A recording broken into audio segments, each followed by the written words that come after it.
MCC 31 is just 1 week away, which is crazy considering that it just feels like MCC 30 took place. But with 10 new teams ready to fight for that coin, it's once again time to ask who will win, who will lose, and who will shock the world. These are my predictions for MCC 31. But before we begin, these are just my predictions and opinions, so if you disagree with them, why not let me know yours in the comments section below, and they may be included in a future video. Also, whilst you're down there, make sure to subscribe. We are halfway to 5,000 subscribers, so it would really mean everything to me if you help me get there. Anyway, enough messing around, let's start with 10th place, the Pink Parrots. Skep Halo are back after their incredibly scuffed win in, who would have guessed it, MCC Scuffed, and they're joined by Illumina and Gumi, looking to once again get another win on the board, in a team no one could have predicted. Obviously, Illumina will be leading this team to victory with his superb skill in the game, and whilst Bad and Skeppy have got 2 victories together in both MCC 24 and Scuffed, one of those was particularly misleading given their performance and the chaos they bring, which will only be matched by Gumi looking to avenge her loss in Dodgeball last time around.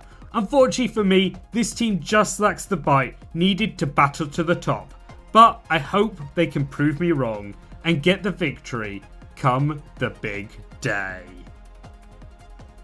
9th place, the Purple Pandas. Punz is coming off a particularly rough event in MCC 30 and will be hoping to prove his doubters wrong when it comes to game day, with an amazing performance this time around. Alongside him is Sneak, who always does quite well when thrust into MCC, as well as Elena, who can also hold their own and cause some shocks when doing so. Finally, Zeus rounds out this team as our legendary Simmer. It is unfortunately a case, however, of perhaps a lack of cohesion and confidence in this team that has made me put them so low on this list.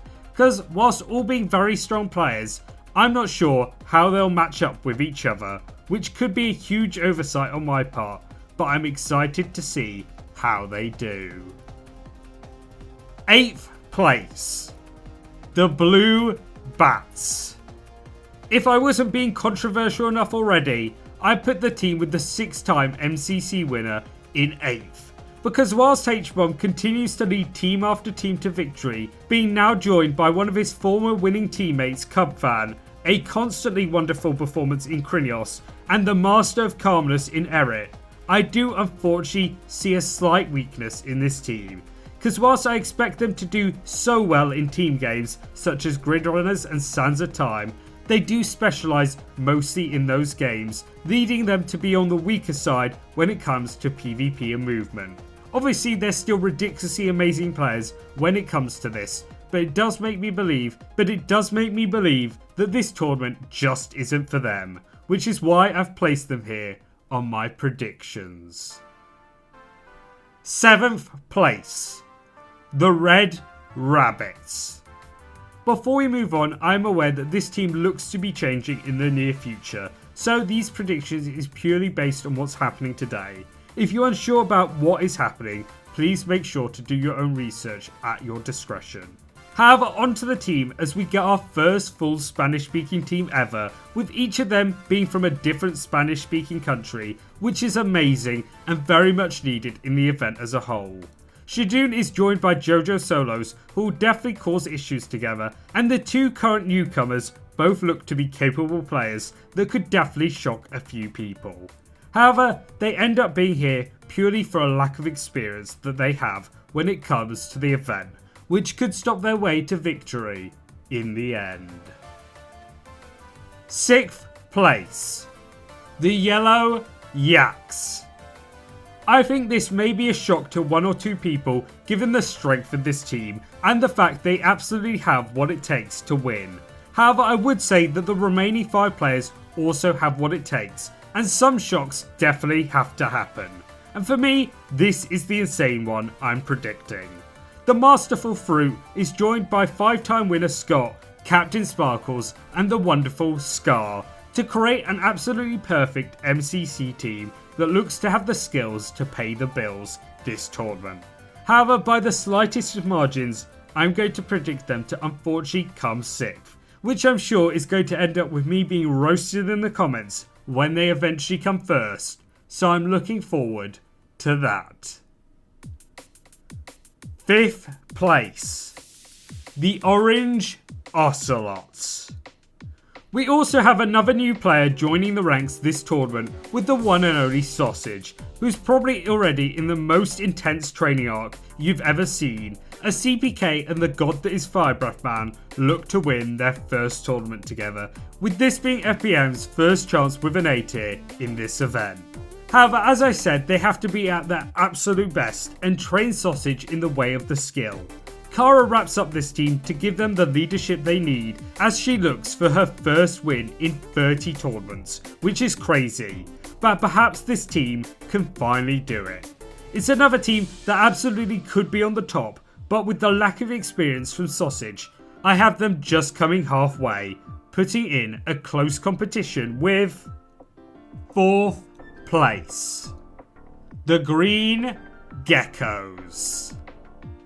Heartbreakingly, Purpled unfortunately lost out in the victory last time around, with the absolute powerhouse of a duo he had with Antfrost. So, to make up for his loss, Smager went one step further by finally adding the one and only Wallibear to the event, and then putting the Bed Wars boys together in what is going to be an absolutely crazy team up that Sky Battle is not ready for. Along with them, they have the wonderful Snifferish joining up, ready to cause even more chaos, alongside our final challenger of Velvet, who last event, when teamed with Purpled, did excellently in a very difficult event, so I'm looking to see the same this time around. Although they have a chance at the top spot, MCC Island being down will definitely affect them and the practice that Wallibear will need to succeed. So it might be a step too far, but I'm still excited to see what the future holds. 3rd place, the AQUA AXOLOTLS. A team of 4 superbly strong players is exactly what this tournament needed, and Smager has delivered, as we see Kratzy and 5UP join together for the first time since MCC 20, which is extremely exciting since they destroyed in that tournament. They're joined by the incredible and consistent performer of Ryguy Rocky, and finally Ant Venom, who has been in training for ages now, with him taking Callum's ace race record on the practice server, which could come up clutch when it comes to the game day. This is a very strong team, and if it wasn't for the next 2 also being very strong, they'd definitely be in 1st. But for now, they unfortunately just miss out on Dodgeball. 2nd place, the like and subscribe LLAMAS. Hannah and Sapnap are ready to run it back as they look to get over the heartbreak of Hole in the Wall in the last event and get their revenge, being a superb duo that absolutely brings the power.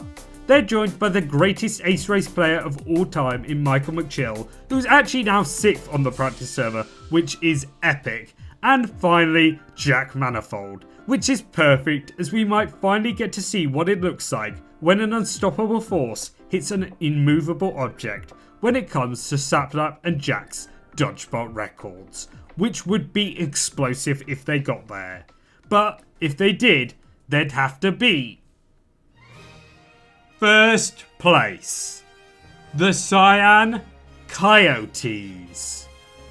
It's high time that Pete finally managed to get his 5th win that he's absolutely deserved for so long now, with it being 14 tournaments without a win. It's finally time to set that record straight. He's joined by Phil to make the beloved PhilzaHutt duo that could absolutely do phenomenally in this tournament. They're joined by both Beckyamon and Amesy, who've also been doing extremely well recently, getting better, so it could be interesting to see if this team clicks it all together and brings home the victory.